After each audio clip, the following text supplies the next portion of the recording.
Hi weaving friends, today I'm going to be talking about the tools that make my weaving life so much easier, but they are really affordable. So once you start weaving, you kind of go down this rabbit hole of all the things and you feel like you need all the things, but what you need to get started are pretty basic. Yes, your loom is probably going to be your biggest expense, but then the tools that you use don't have to absolutely break the bank. So today I'm going to share with you my favorite tools that didn't cost me very much money, but they are the ones that probably I use the most in my weaving studio.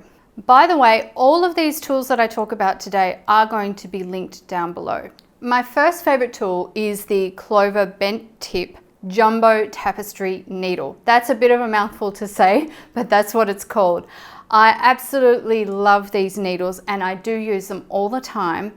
Amazing fun fact, since I bought these needles quite some time ago, years ago now actually, I have never lost a single one.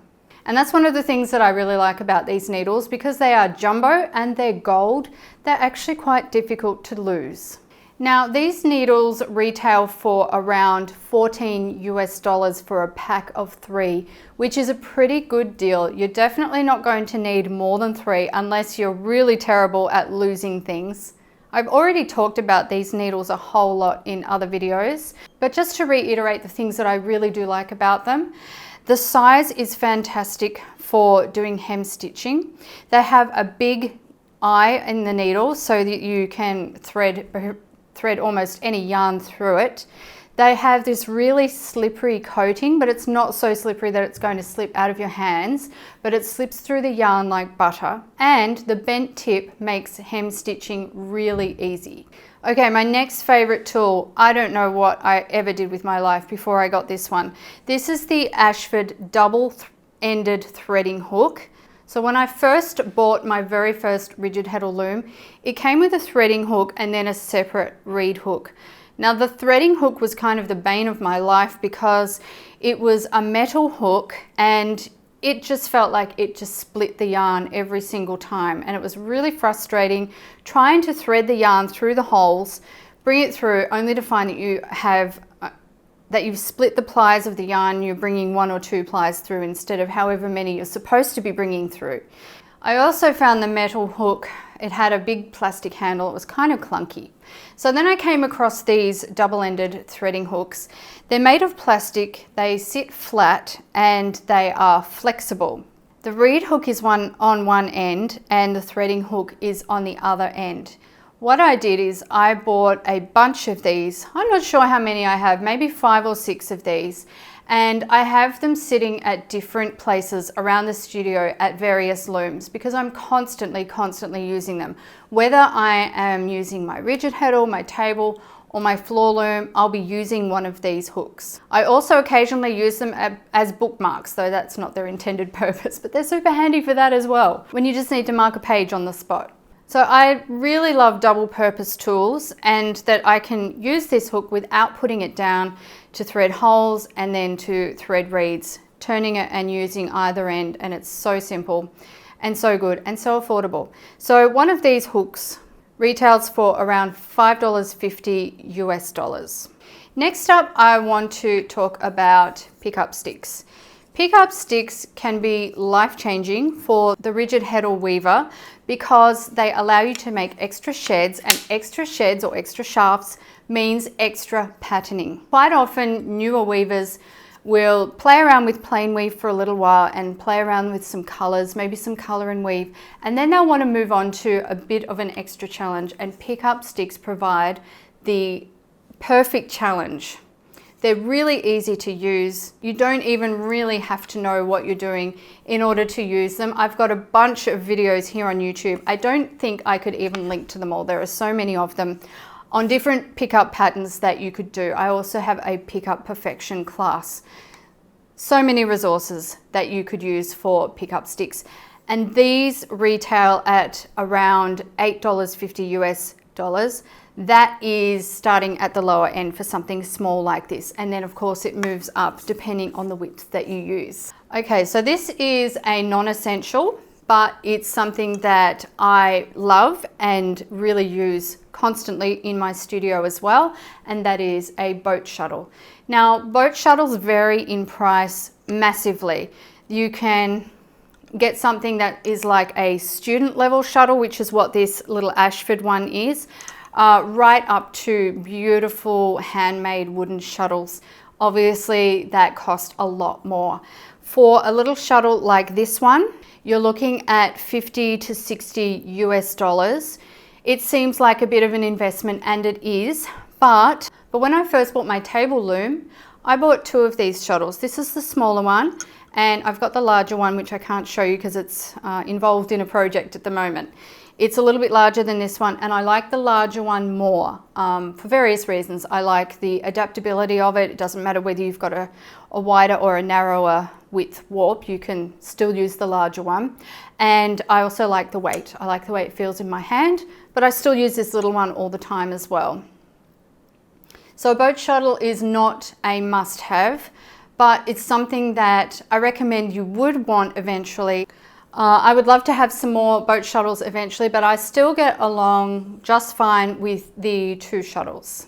Now, if you don't want to make such an investment in the boat shuttle, maybe you're only weaving on your rigid Heddle loom. I know a lot of you rigid Heddle weavers love your boat shuttles as well. I do too. I don't use them for all my rigid Heddle projects, but I definitely do use them. I've got a video about that as well, surprise, surprise. But if that's just a little bit too much outlay for you, just go with your stick shuttles. These are fantastic and they're so cheap. These retail for around $5.50 US dollars. Once again, starting at that price for something smaller, like maybe this size, and increasing in price as you get larger.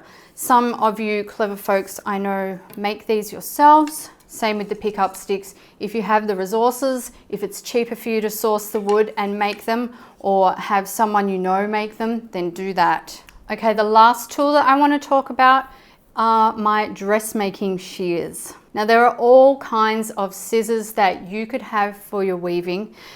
Why would I recommend dressmaking shears? Because they are the most adaptable for the most number of projects. So for example, I can use these by having them sitting by the loom and just use them to snip thread. If I'm changing weft colors, whatever it is, use it to snip my warp threads as I'm making my warp. I can use them to cut off the warp at the end, no matter what the width of the warp is. And then if I want to go ahead and use my hand-woven fabric to make something, if I'm going to sew something or whatever, the dressmaking shears are perfect for cutting the fabric as well. So they're so multi-purpose. As I said before, like with the threading hook, I love a multi-purpose tool, something that I can buy and I can get more than one use out of it. Now, eventually, it's true you may want a littler pair of scissors to have by the loom just to snip threads, but to be honest, I use these nearly all of the time. I would actually like to get another pair of dressmaking shears so that I can have them in various places in my studio next to various looms. That would be way more convenient. But I've had these, oh my goodness, how long have I had these? I've had these at least 15 years. I've had them sharpened probably 3 times in that whole time. So like every 5 years is the only time I've had to sharpen them. I don't use them for paper, that's my rule. You have to have a different set of scissors for paper. These are my cloth and my thread scissors. So it costs me probably $10, this is 10 Australian dollars, to have them sharpened at a time. That is a really good deal for something that you don't have to have done that often. Now, what I will say, these are, the brand here is Stag, stainless steel dressmaking shears. They are not so readily available. I've done a little bit of research and it seems that the Kai brand is pretty popular and they might be more readily available than something like Stag. Now, what I recommend when you're choosing a pair of dressmaking shears, if you decide to get some, is to go for the middle range. Don't go for the cheapest ones. They are probably going to be pretty rubbish, to be honest, and you'll just be frustrated by them, and nobody wants that in a pair of scissors. The most expensive ones, of course, they're going to be awesome scissors, but not everyone can afford to pay something like $150 for a pair of scissors, especially when you may end up wanting multiple pairs of them. So the Kai scissors that I mentioned, the dressmaking shears, they start at $15 US. They go up to $150 or something like that. So I would be looking for the middle range. Somewhere around $50, I think, is a really good price for a pair of shears. If you have the extra money, then that is your decision, whether you want to get a higher quality pair of scissors. But like many things, you do get what you pay for. Go for the cheapest. I can pretty much guarantee it's a false economy and you will regret it. Okay friends, well, thanks for joining me today. I'm actually pretty impressed with myself today because it's like 40 degrees here today. That's 40 degrees Celsius, which is around 104 Fahrenheit. So it's pretty warm here today. I do have the fan going on me, but I have to say it's pretty hot and sticky here. So I'm happy I was still able to film a video for you today. So anyway, don't forget to check out the links below. I will have a blog post written to accompany this video as well if you want to have all of the listings laid out for you and to see everything that I've talked about today. I often put a bit more detail in my blog posts as well. So definitely check that out if you're interested. And until next time, happy weaving.